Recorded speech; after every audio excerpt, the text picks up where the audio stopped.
Жаз мезгілінде балабақшада балалармен не істеуге болады, қандай шаралар ұйымдастыруға болады деген сұрақтарға бірге жауап іздеп көрейік. Менімен бірге соңына дейін болыңыздар, мен сіздерге көптеген идеялар ұсынатын боламын. Жалпы жаз мезгілі балабақшада қалай өтеді?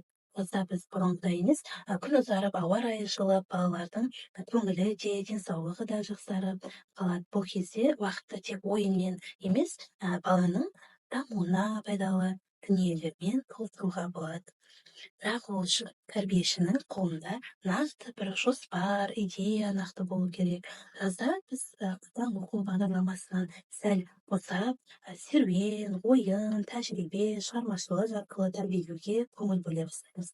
Бұл балаларға өте ұнайды, себебі бәрі табиғи, қызықты, еркін түрде өтеді. Жазда әрине таза ауада көбірек болуға тырысамыз. Балаларға арналған таңғы жаттығулар, эстафеталар, су шашу, құммен ойнау, бұның бәрі баланың денсаулығына ғана емес, эмоционалдық тепе-теңдігіне де әсер етеді. Тіпті кейде жай ғана жалаңаяқ шөпте, құмның үстінде жүрудің өзі нағыз терапия болып табылады. Ал енді жұмыс жүргізуге болатын осы тәрбие бағыттарына тоқталайық. Біріншіден экологиялық тәрбие. Бұл балалар жазда табиғатпен тікелей байланыста болады. Осы мүмкіндікті пайдаланып, экология туралы қарапайым ұғымдарды сіңіруге болады. Мысалы, өсімдіктерге күтім жасау, гүл суару, жапырақты сүрту, бақшадағы көкөністерді бақылау, қоқысты дұрыс сұрыптау, түрлі қоқыстарды бөліп тастау, қайта өңдеу туралы әңгімелер өткізу.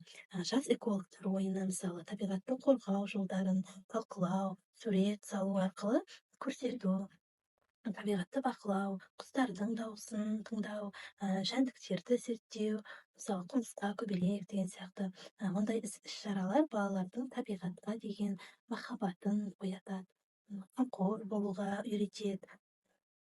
Және келесі бағыт шығармашылық тәрбие бағытында. Жазда балалардың шығармашылық қабілеті айқын көріне бастайды. Сурет жасау, мұзбен, саусақпен, жаңа айтып кеткен тастармен сурет салу, музыка бағытында далада табиғат дыбыстарын тыңдап, соларға ырғақ жасау, театр бағытында балалармен бірге мини сахна құрып, рөлдерге бөлініп, шағын көріністер қою, қолөнер бағытында, мысалы, табиғи материалдардан, мысалы, жапырақ, шөп, тастардан аппликация жасауға болады. Шығармашылық тек қолмен жасаудан тұрмайды. Бұл бала ойының, сезімнің, қиялының дамуына тікелей әсер етеді.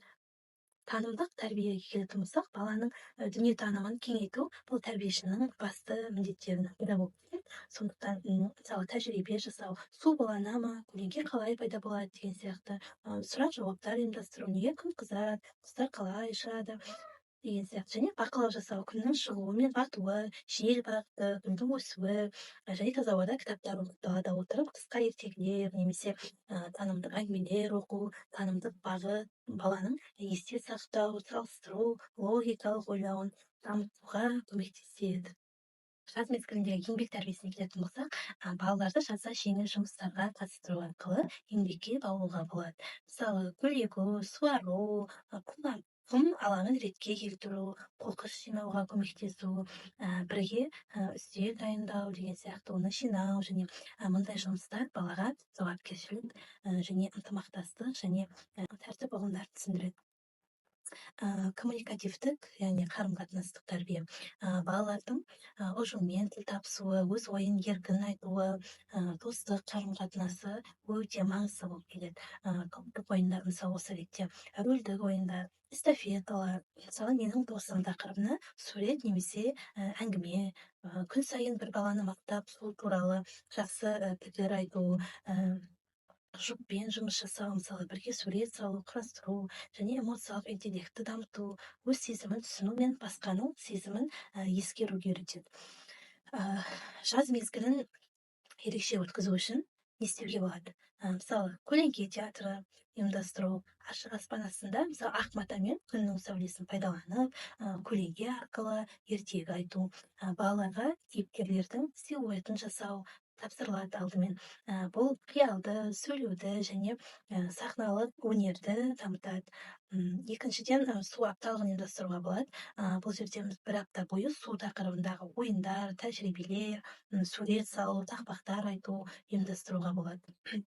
Мысалы, суға ыдыс батырып көру, мұзды бақылау, су пистолетімен нысананы ату, су тамшысымен сурет жасау деген сияқты. Бұл сенсорика, тәжірибе жасау, қауіпсіздік ережелерін үйрету үшін пайдалы болып келеді. Гүлдер күнін ұйымдастыруға болады. Гүлдер мерекесін жасау, яғни балалармен бірге гүл шоғын жинап, әр гүлдің аты мен иісін танып, гүлдер туралы ән айтып билеу және гүлдер шеруін жасауға болады. Яғни көз гүліңді жаса деген қолөнер ұйымдастыруға болады. Бұл эстетикалық тәрбиемен табиғатты сүюге бағытталған. Және тағы да бір бағыт табиғат зертханасын ашу, бақылауға арналған бұрыштар жасау, үлкен шыны банкаға құмырсқаларды салып, құстарға жем шашу, бақылау, жапырақтарды кептіру, топырақ пен суды салыстыру. Бұл бір ғылыми қызығушылықтың бастамасы болып келеді. Бала неге деп сұрап ізденуді үйренеді. Мысалы, мына ойынға назар аударсақ, бұл ойында біріншіден сенсорлық даму бар. Балалар ұнтақты қолымен сезініп, ұшақтарды ұстап, әртүрлі текстураларды ажыратады. Екіншіден ұсақ моториканы дамыту бар. Мысалы, сүзгілермен ұнтақ пен бұршақты сүзіп, банкілерге салып шығарған кезде саусақ пен қол бұлшықеттері дамиды. Үшіншіден зерттеу мен тәжірибе жасау. Бала қай материал қай сүзгіден өтетінін байқап көреді. Бұл логикалық ойлаумен себеп салдар байланысын түсінуге көмектеседі. Және төртіншіден қиял мен шығармашылығы дамиды. Балалар ас дайындау, дүкен ойнау сияқты рөлдік ойындар ойлап табуы мүмкін. Бесіншіден тілдік даму. Тәрбиешімен немесе басқа балалармен бірге ойнап, атауларын айтып, сипаттама беріп, сөйлеу дағдысын дамытады. Бұл суреттегі ойындар сенсорлық жолақтар деп аталады, және олар балалар үшін өте пайдалы дамытушы құрал болып табылады. Біріншіден, сенсорлық дамуға әсері түрлі материалдар арқылы құм, қауырсын, бұршақ, су, макарон, жұмсақ және қатты заттар арқылы бала табанымен әртүрлі текстураларды сезінеді. Екіншіден, бұл жүйке жүйесінің жетілуіне, теріс сезімталдығын артуына көмектеседі. Және моторика мен тепе-теңдікті дамиды. Балада әр қадам сайын денесін теңестіруге тырысады. Бұл жалпы моториканы ірі бұлшықеттер дамытады.